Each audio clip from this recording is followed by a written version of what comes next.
Hello friends, welcome to my channel everyday Chhaya. દોસ્તો, તળેલું તીખું અને ગળ્યું ખાઈને કંટાળી ગયા હોય તો એક સિમ્પલ એવી મસાલા ખીચડી કે જે તમે ડિનરમાં કે પછી લંચમાં એન્જોય કરી શકો. તમે એને વેજીટેબલ ખીચડી પણ કહી શકો. તમે ગરમ ગરમ ખીચડી સાથે ઠંડુ એવું દહીં, અડદનો પાપડ અને કેરીના ખાટા અથાણા સાથે એન્જોય કરી શકો. તો ચાલુ શરૂ કરીએ. આ માટે અહીં મેં એક નાની વાડકી તુવેરની દાળ અને 2 વાડકી એવા બાસમતી ચોખા લઈ લીધા છે. તમે સાદા ચોખાનો પણ ઉપયોગ કરી શકો. મેં દાળ અને ચોખાને બંનેને એક બાઉલમાં મિક્સ કરી લીધા છે.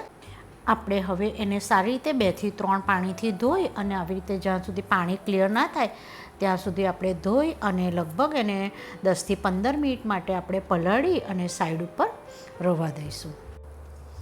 હવે આપણે ખીચડીમાં નાખવા માટેની સામગ્રી રેડી કરી લઈશું. તો મેં અહીં એક કાંદો, એક નાનું બટાકું, એક ટમાટર અને એક નાનું રીંગણ લઈ લીધું છે. એક વાડકી જેટલા મેં અહીં તુવેરના દાણા લીધા છે. થોડા એવા મેં સિંગના દાણા લીધા છે. લીલું લસણ અને લીલા ધાણા લીધા છે. અને લીલા મરચાં, આદું તેમજ 5 થી 7 કળી લસણની લઈ લીધી છે. થોડા એવા મેં કઢી પત્તા લીધા અને તજ અને લવંગ અને મરી તેમજ વઘારના મરચાં લઈ લીધા છે. અહીં મેં એક ઇલેક્ટ્રિક ચોપર લઈ લીધું છે. તમે હેન્ડ ચોપરનો કે પછી ઝીણા ઝીણા વેજીટેબલને કટ પણ કરી શકો. આપણે એમાં કાંદા, બટાકા, ટામેટાં, રીંગણ, લીલા મરચાં, આદું અને લસણને ઉમેરી અને આપણે ઇલેક્ટ્રિક ચોપરમાં એને સારી રીતે ચોપ કરી લઈશું. આપણે આવી રીતે ચોપરમાં બધા વેજીટેબલ ચોપ કરી અને એને રેડી કરી અને એને આપણે સાઈડમાં થોડીવાર માટે રવા દઈશું. આપણે હવે એક કુકર લઈ લઈશું અને કુકરમાં થોડું તેલ ઉમેરી લઈશું. તમે તેલની જગ્યાએ ઘીનો પણ ઉપયોગ કરી શકો. તેલ ગરમ થઈ જાય એટલે આપણે એમાં થોડી રાઈ ઉમેરી લઈશું અને રાઈ જેવી ચટકવા માંડે એટલે આપણે એમાં થોડું જીરું ઉમેરી લઈશું.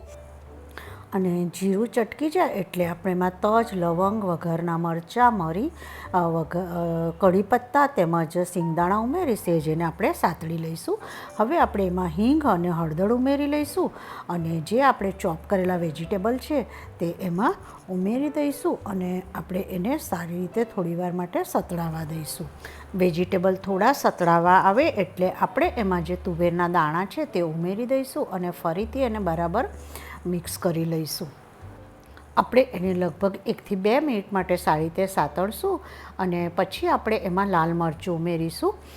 તમે લીલું મરચું પણ ઉમેર્યું છે તો લાલ મરચું તમે જેટલું તીખું ખાતા હોય એ રીતે ઉમેરજો. અને હવે આપણે એમાં પાણી ઉમેરી દઈશું અને એને ઉકળવા દઈશું. આપણે એમાં થોડું ટેસ્ટ મુજબ મીઠું, લીલા ધાણા અને લીલું લસણ ઉમેરી અને થોડી એવી એમાં આપણે ખાંડ પણ ઉમેરી લઈશું. ખીચડીમાં ખાંડ નાખવાથી એનો ટેસ્ટ ખૂબ સરસ આવે છે. આપણે હવે આ પાણીને 1 થી 2 મિનિટ માટે એક ઉભરો આવે ત્યાં સુધી ઉકળવા દઈશું. આપણું પાણી સારી રીતે ઉકળી ગયું છે તો હવે આપણે જે દાળ અને ચોખાને પલાળી અને સાઈડ પર રાખ્યા હતા તે હવે આપણે એમાં ઉમેરી દઈશું. આપણે હવે એને થોડું હલાવી અને બરાબર મિક્સ કરી લઈશું અને જરૂર જણાય તો થોડું પાણી ઉમેરી લઈશું. પાણી આપણા ચોખા જૂના છે કે નવા છે એના પર ડિપેન્ડ કરે છે.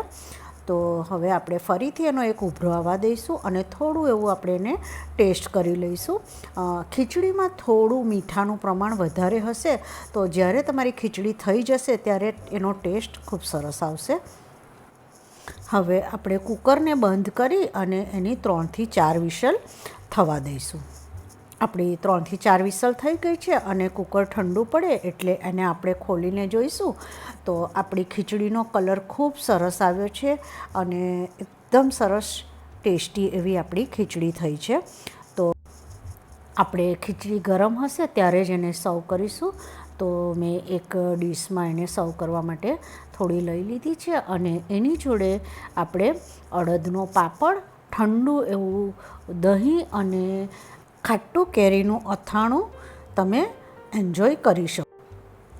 અમે આજે ખીચડી જોડે કઢી, ભાખરી, અડદનો પાપડ, ખાટું કેરીનું અથાણું, લીલા લસણની ચટણી એન્જોય કરીશું. અને જો તમે ખીચડીની ઉપર અથાણાનું તેલ કે પછી અથાણાનો થોડો એવો સંભાર ઉમેરશો તો ખીચડીનો ટેસ્ટ ખૂબ વધી જશે. તમે તેને લંચ કે ડિનરમાં વન પોટ મીલ તરીકે પણ બનાવી અને એન્જોય કરી શકો. Thank you for watching my channel. અને જો તમને મારી રેસિપીઓ ગમતી હોય તો please subscribe my channel. Like, share અને સબસ્ક્રાઈબ એકદમ ફ્રી છે.